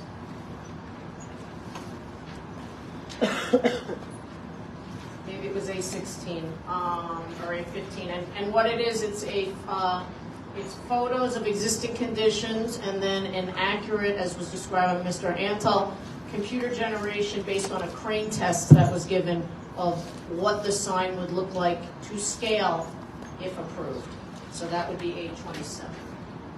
All right, so the last part again, it's a depiction of... Well, it's a 13-page packet which we're going to walk through, so it's photos of the existing conditions and the proposed conditions as computer generated to scale. So what the sign will look like. Correct.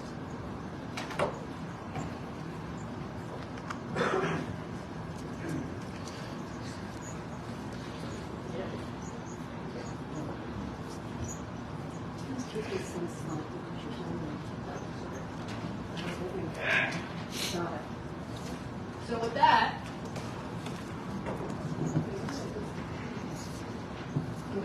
I'm going to turn this over to Dan and have him walk through the application from a technical perspective with regard to what we're proposing, as well as the narrow view technology, and then we'll take a moment to go through the exhibits with him to better understand visually what we're going to have. Good evening.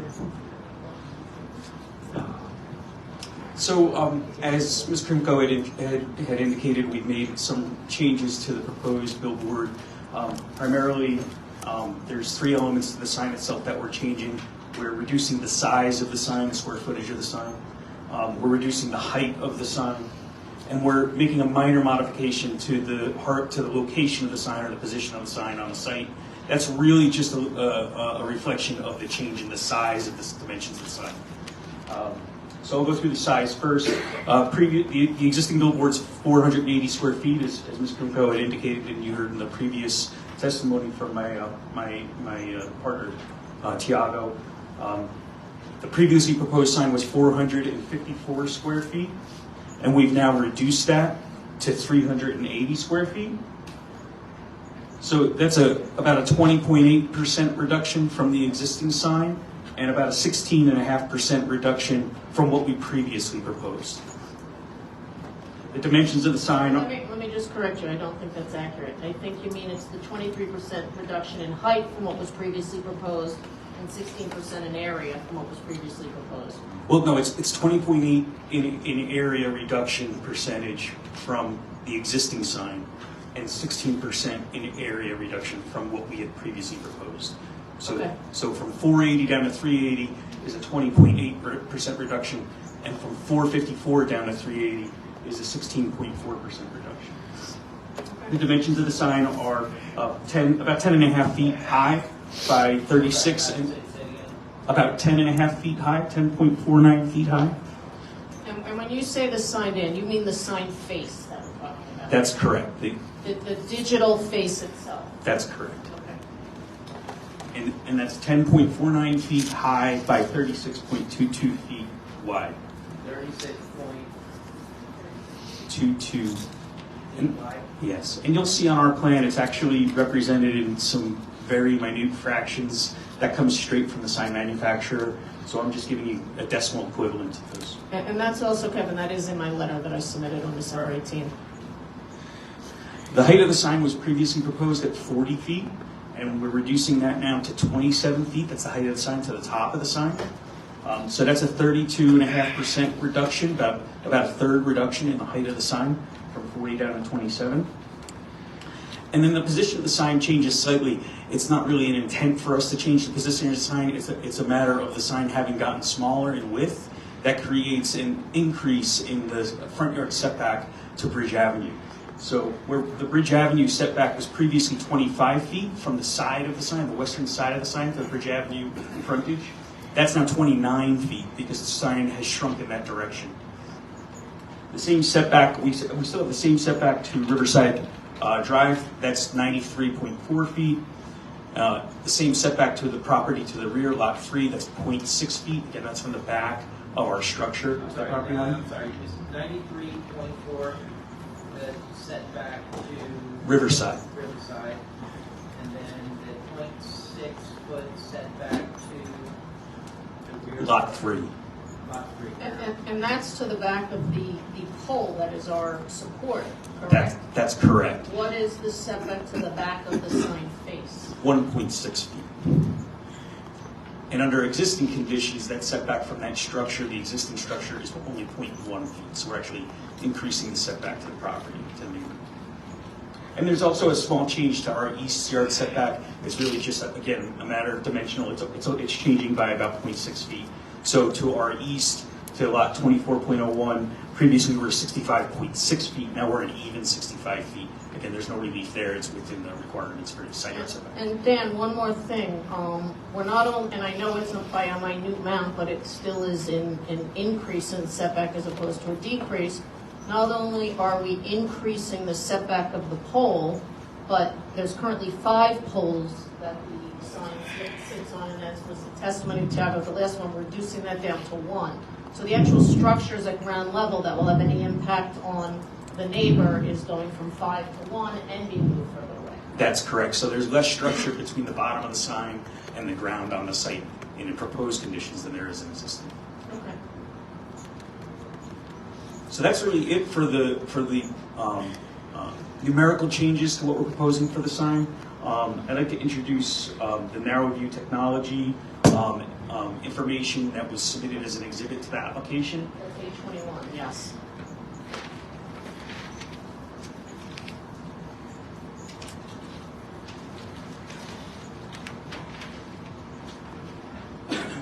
So That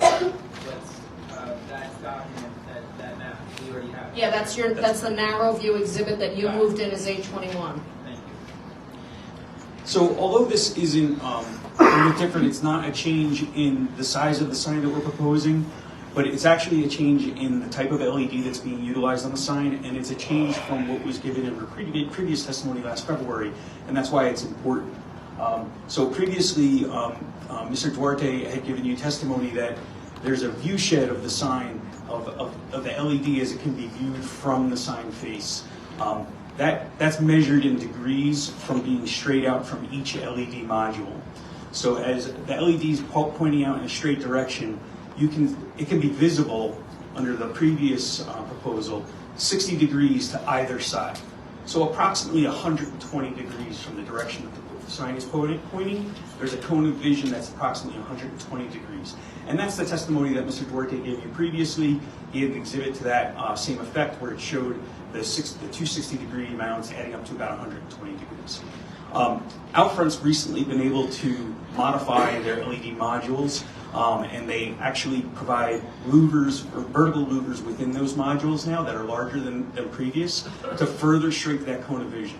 So you get less spillage of the light out to either side.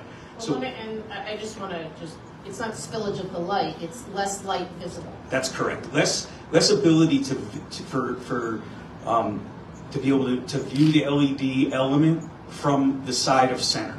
And now if you're outside of that, in the previous 120 degrees and propose the cone we're proposing now, you essentially won't see a digital message, you won't see the LED lights, you'll just see a black screen. That's correct. Okay. You see the plastic louvers that are incorporated into the design. You don't see any light source. So rather than seeing the light source, you just see black. Okay, and now what is the degree of vision from the front of the sign? So that angle has been reduced from 60 degrees to 25 degrees.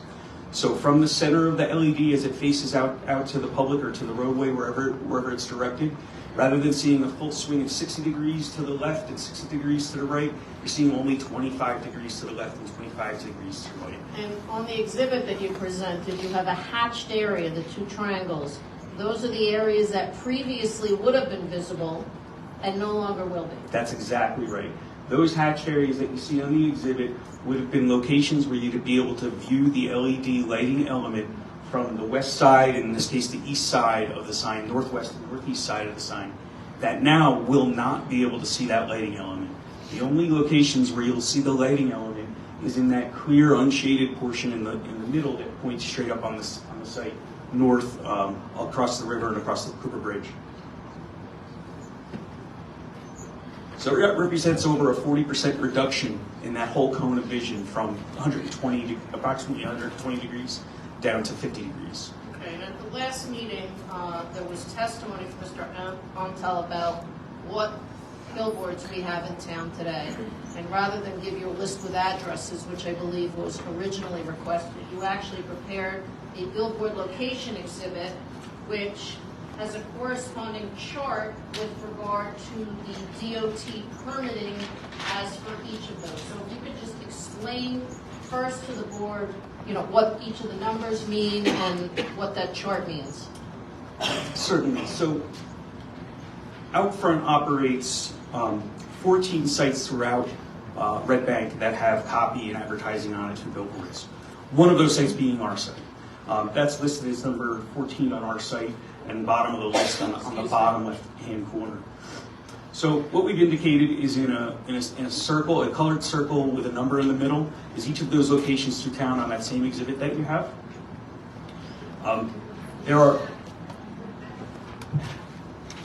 It's this. It was submitted as part of the plan.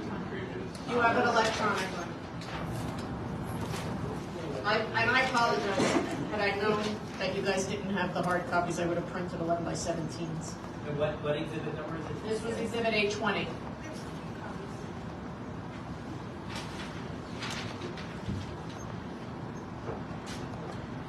And since you don't have it, I'll just run through really quickly a summary. They're spread throughout town. There's approximately 5 signs in the vicinity of Front Street and the railroad, Front Street and Shrewsbury Avenue. Again, that's just a general approximation, give you an idea where the grouping is. Our sign that's on the proposed site. And there's about 5 or 6 signs that are located in the southern half of town, between the center of town and Newman Springs Road. And I think there's only one sign that's located up in the northeast part of town on Front Street. Okay, and then in red, you have sign numbers 10 and 12 labeled with some pictures. And those are the signs that we're out front is proposing to permanently eliminate if the board were to grant approval for this modernization at this location. Is that correct? That's correct. And it only has 2 numbers because it's only 2 billboard locations, so it's 2 permits, right? That's correct. It's 2 permits on 2 different locations, 2 site locations. But at location 12, it's a single sign, it's a double sign face on it for 2 signs, and at location, It's actually the other way around. Oh, I'm sorry. Location 10 is on Shrewsbury Avenue between Front Street and Monmouth Street. This is really just across the railroad tracks from the Galleria, at the back of the Galleria, and on the north end of the parking lot for the building that has Sickles in it now. So that sign face has 2 parallel sign faces. On the inset, that's with the arrow and the arrow leader is drawn to number 10. It's the top inset. You'll see there's 2 sign faces, and each one of those has 2 sides. and that's on 826 that we moved in, that's labeled 6805 Rector Place, 4 billboards giving our name. And that's the reason why I just gave you another copy of that. So those are lit billboard faces that are currently operating. You can go by tonight and see them. Again, the 2 faces are facing north along both the railroad and Shrewsbury Avenue, and then 2 faces are facing south. And Jennifer, just so I don't forget later on, I know these are on 826, which was 4 billboards, but how did you get up to the 6? You saying Because we didn't get to the other one. We're giving up 2 permits. Permit 10 is 4 billboard faces, and permit 12 is 2 billboard faces, for a total of 6 billboard faces. So Yeah, so the next location is location 12. That's located at the west end of Oakland Street, where it intersects with the parking lot of the northbound train station side. Okay. As you go westbound on Oakland Street and you pull into the parking lot for the train station, there's a billboard on the north side of Oakland Street. That's 2 faces. The faces face east and west. So in other words, incoming to Oakland, you'd see a sign, and when you're leaving the parking lot, you'd see a sign, or the sign faces the train tracks. So those are those 2 faces. So that's how we have those 6 faces: 4 at the first location, 2 and 2, and 2 back-to-back at the second location near the train station. And that's a total of 6 faces, 2 permits that would be eliminated under this application. right, and importantly, as I stated in my opening, and that you're going to hear from our planner, if the use that's not permitted is advertising for off-premise, well, it's on a total of 2 structures, really. We're talking about 6 non-conforming uses, because each face is an advertisement for off-premises. Each face is more than 200 square feet under your ordinance, so each face is a non-conforming use on non-conforming structures.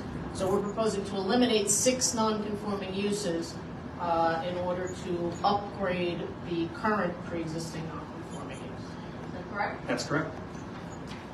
And let's take a look at, if we can, A27, which is the photo packet. I don't know if we have the most recent one.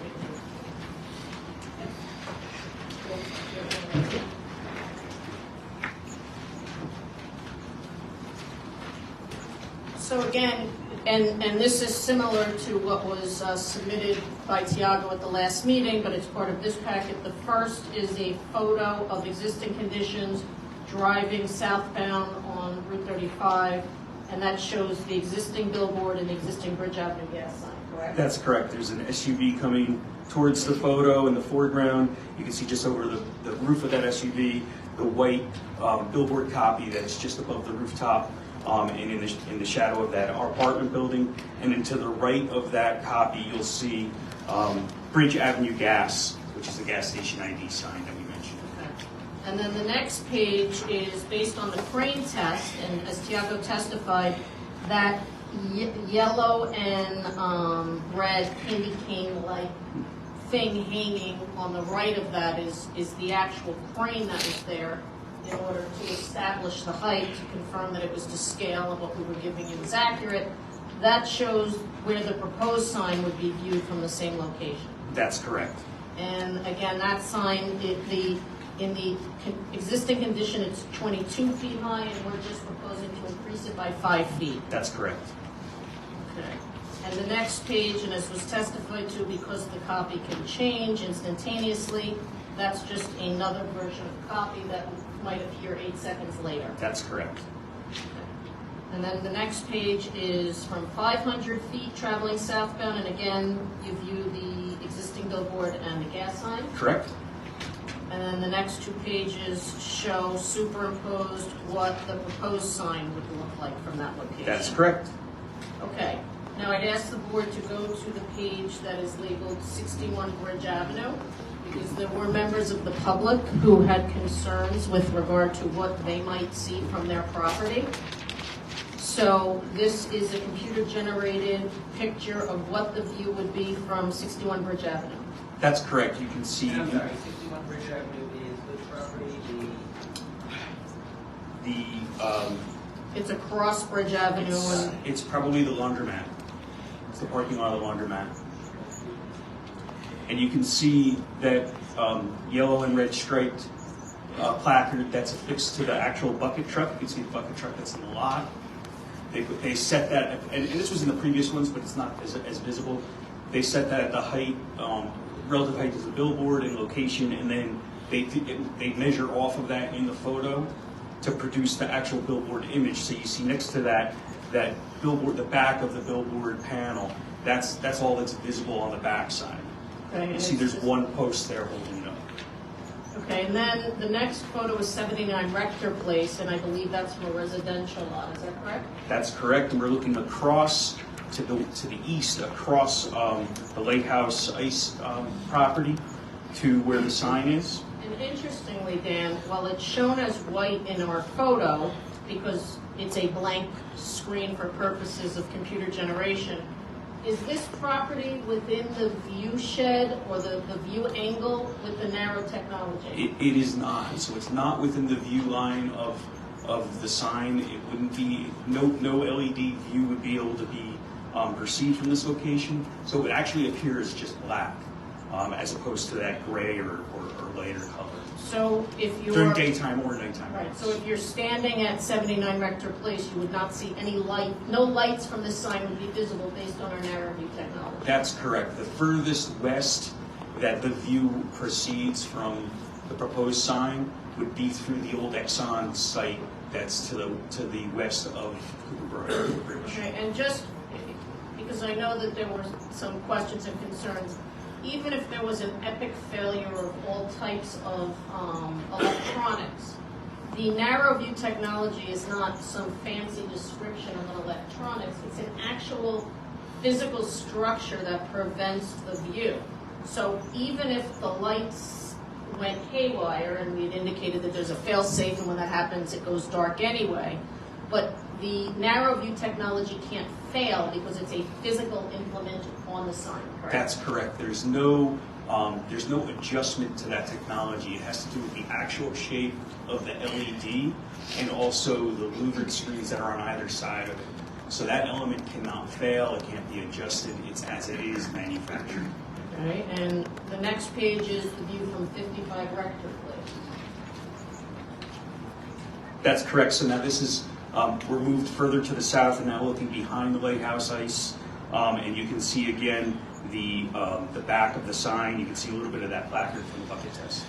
Okay, and then the next sheet is just an updated version of what we could replace the temporary borough sign with the type of messaging that they could have up for 120 minutes during any given day, based on the scale of what our new sign is. That's correct. And then the last sheet is an overlay from the original photo that we looked at, which was 250 feet southbound.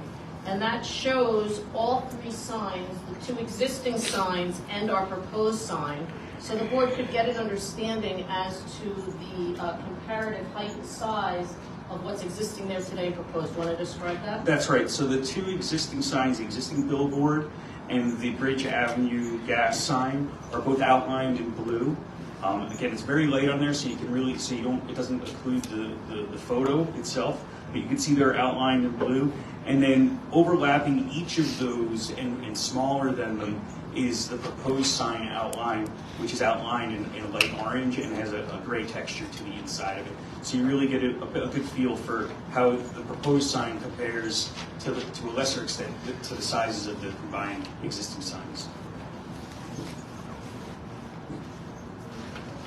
Yeah, and also one element which I don't know if mentioned, the gas sign's coming down, similar to the change of the proposed billboard, the gas sign's not Right, there. and we did testify to that as part of the original design plans. That there was testimony from Tiago, and it's shown on our plans that if this billboard is approved, not only will the existing billboard come down, but the gas sign comes down as well. I got a question for you. I've seen a couple of these digital billboards, and they're typically on a straight highway. This is on a very difficult curve where people are making 2 lanes, making a sharp turn, on the riverside. Nobody considers that an issue. Mr. Mass, before you answer that, I just want to say that Dan didn't study this from a traffic safety perspective because as was testified at the original hearing by Mr. Antal and Tiago, there is a state statute which regulates the safety of these signs, and the Department of Transportation has the exclusive jurisdiction as to that safety element. And I actually read into the record in February what those safety standards were and what they looked towards. So it's actually the same way if you come here for an application on a state highway and you're asking, is the entryway safe? Is it a left turn in safe? And the answer is, well, the state is going to review it, and they are the ones that make that determination. They ultimately have the jurisdiction. I think Ed is often glad when that happens because it gets put on somebody else, not him. Similar to that, the state is the one, before they issue the permit, they look at all of those traffic safety issues, the visibility issues, and everything else. You can't get the permit to do this unless the state traffic engineers have deemed this to be safe.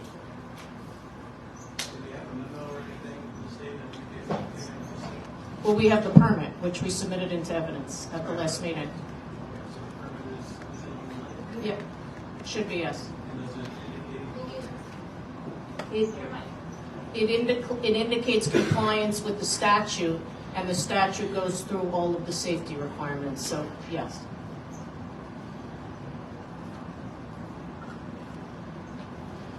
Anybody else have a question on the board for this witness? Mr. Chairman, I have one question. Mr. Doherty, in the crane test and the various images, one of my concerns has been the impact to the house that sits immediately behind the sign. And I know I think we discussed it a little bit last time, but I think the owner of that property was here last time as well. Can you, and I know because there's different angles of each shot that you're looking at, so it's hard to really represent what that view. My concern was, given the horizontal location of the existing sign, it really doesn't block the windows of that house from looking northward towards the bridge and river. I know one of my initial fears was by sliding that sign, is that now we're going to block, the classic airline open space, if you will, but that's going to be an impact to that particular property. Can you speak to, in looking at some of the photos and the crane test that you did, recognizing that it's not an easy task because of those different angles, if you were to draw a horizontal line from the edge of the new sign and place that up against the house, where would that line up in terms of, if you look at it, for instance, there's 2 what appear to be second-story windows. Would that be the edge of the new sign as proposed? Would that line up largely with the peak of the house? Would it cover part of that window, or can you speak to about what that impact might be? Well, first, I'd like to point out that That house is not on the property immediately behind us. It's another 50 feet past.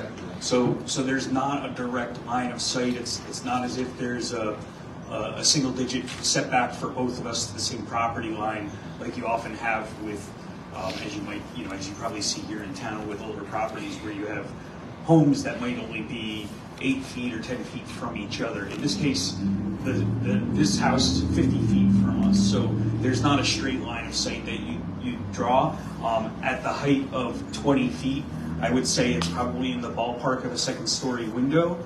I didn't perform a measurement to that, but it's very similar in height and location as the existing sign. And with the removal of the gas sign, I wouldn't think that there'd be any additional impact or negative impact. A follow-up question to that, I see that you're representing in the documentary evidence here, you chose 250 feet and 500 feet for the purpose of photography. Generally, from the bridge direction, looking south at what we'll see with the proposed sign and the existing sign. And I think we heard some testimony previously about the visible distance. Colloquially, as I was driving down here this evening, I was actually surprised because in the daytime, I don't recall noticing the billboard, very far across the bridge. Coming here tonight, I could actually see the billboard as lit north of the Gold Lord building that's just right on the corner there. So the visibility line was much bigger than I had previously had mentally thought. And I think that Tiago had said that the 500 feet was at the peak of the bridge. So my better question is, I know I'm not the best judge because my eyesight is failing in my older age here. Is there a definition of what is the accepted range of when someone would be able to utilize the image on that board? Is there any way to say? No, it varies depending on copy, letter size, that kind of thing. Yeah, big picture. As you can account, there's a direct, the roadway is aligned in a direct line with this site from Middletown. So you do have a long view of it as you come down past the Gold Glass building and come across the river. And as you could probably attest, as I can, I have my glasses on now, my eyes cannot see that billboard from that distance or to discern what the copy is on it, on the current billboard today. And that's existing conditions. And I think that Tiago had testified if there's a Nike swoosh on it as the only, in the full size of the billboard, you might be able to discern that, but you'd need to be closer. And we did research, and there is no sweet spot, so to speak, because there's so many variables with regard to weather, with regard to ambient lighting, and most importantly, with regard to type of copy. I lied, I got another follow-up. Are you aware of any locations in Monmouth or anywhere nearby that are currently utilizing this narrow view technology? I am not particularly. My understanding is there isn't one in New Jersey yet that has this same technology for you to go out and view, because it is brand new again. This wasn't on our proposal 11 months ago, but now it is. So we don't have it yet in New Jersey. That's my understanding from our out front crew. But it does exist elsewhere, and I could certainly give you a list of those if you want to take a drive. Is that an invitation? No, I wasn't proposing to join him.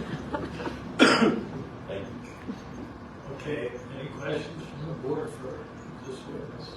We only have no questions. You know that there's a proposed residential building that's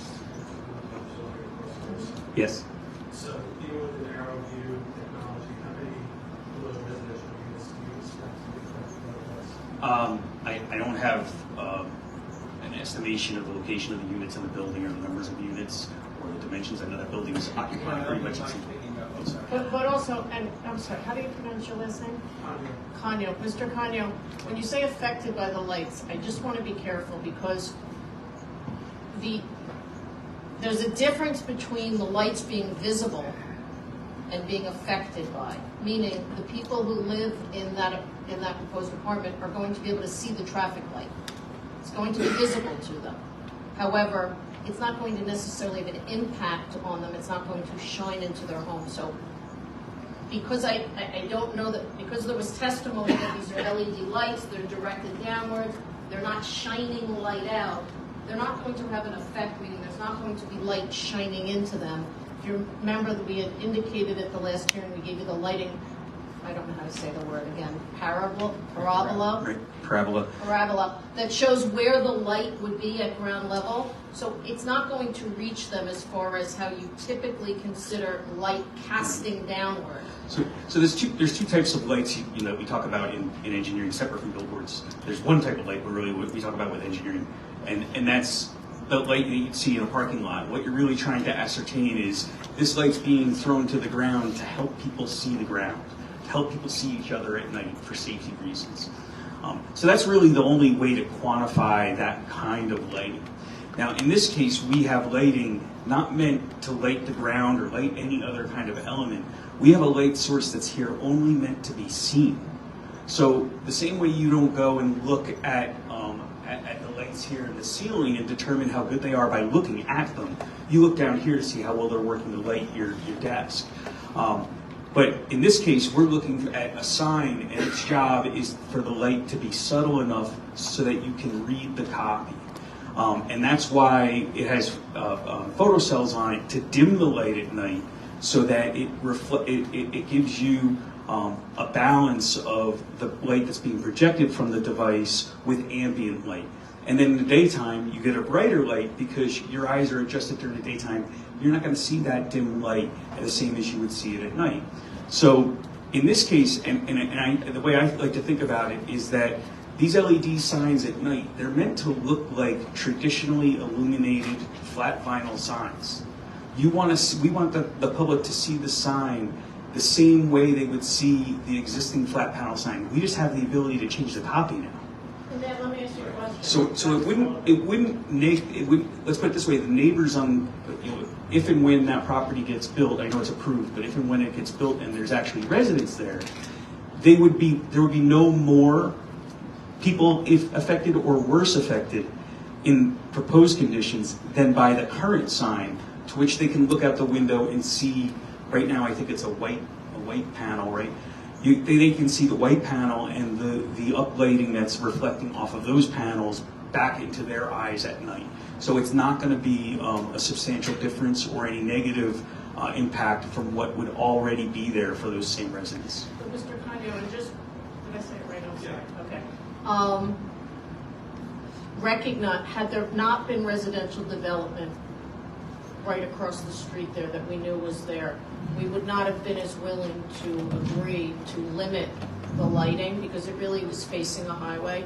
But because of that, we're willing to comply with your ordinance. So right now, you have a lot of lighting in that area, being a busy intersection with the street lights and the traffic lights, and our current non-conforming sign that is lit at night, as Ed had indicated, but we're proposing to shut that down at 11 o'clock. So I think the people, when that is built, they'll have a better situation. I know that Dan said it's not going to be, it'll be the same as what's existing. I think it's going to be better because there'll be no light to be seen from that location from 11 p.m. to 7 a.m.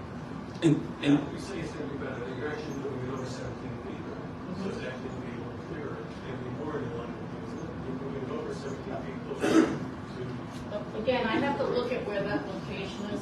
You mean moving it west from the current location? Yeah, it's facing that property less because it moved to the west and facing the bridge more. Well, I'm looking at your site. Directly across from your finger there, there's building residential tower. Right.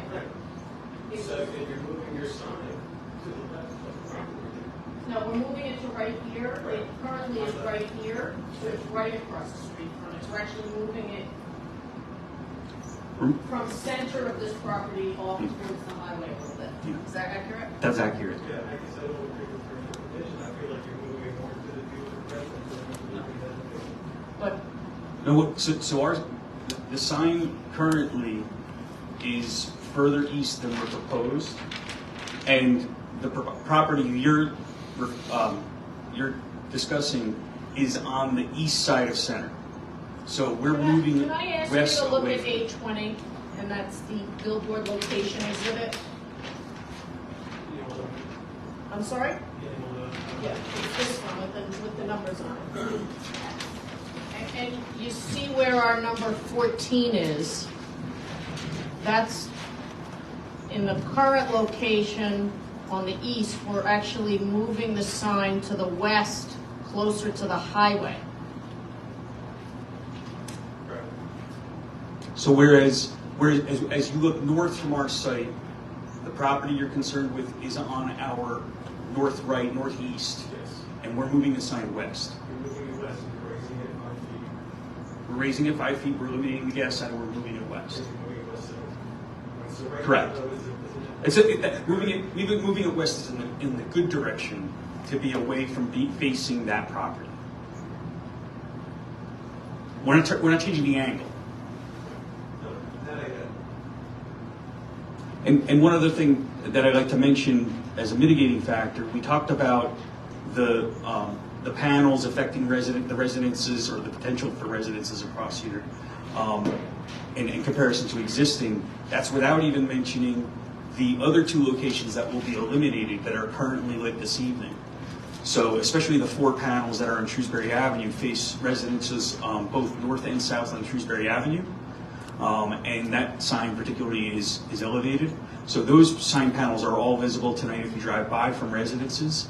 And those we talked about ours being eliminated from 10 p.m. to 7 a.m.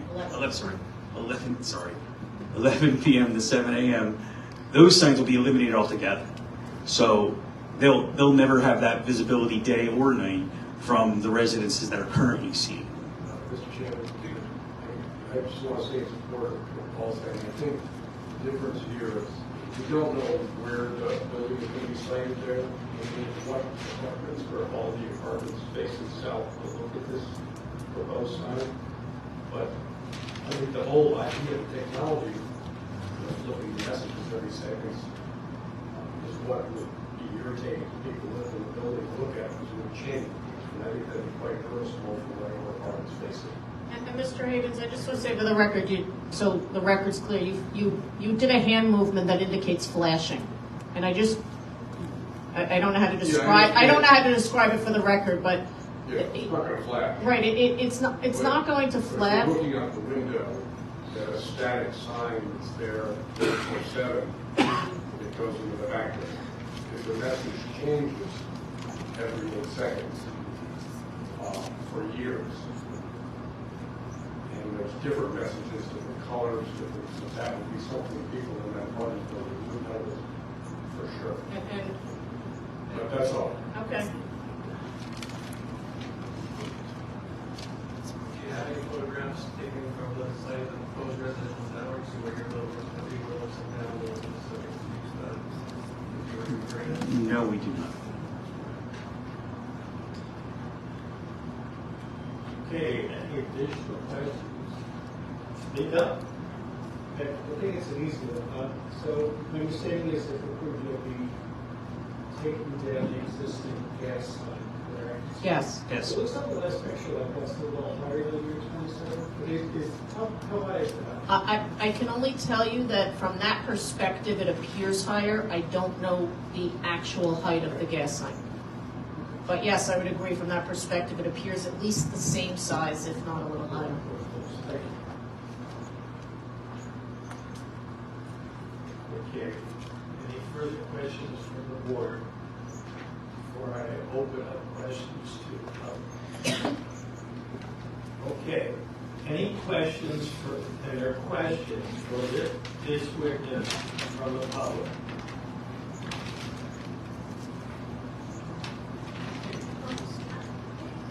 Yeah.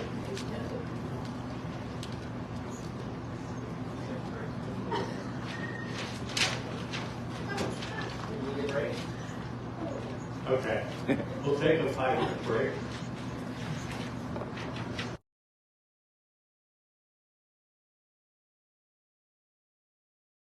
Proceed, so if there is any member of the public, they can review them. Paul Cagnon. Anna Cruz. Eugene Horowitz. Here. Chris Havens. Here.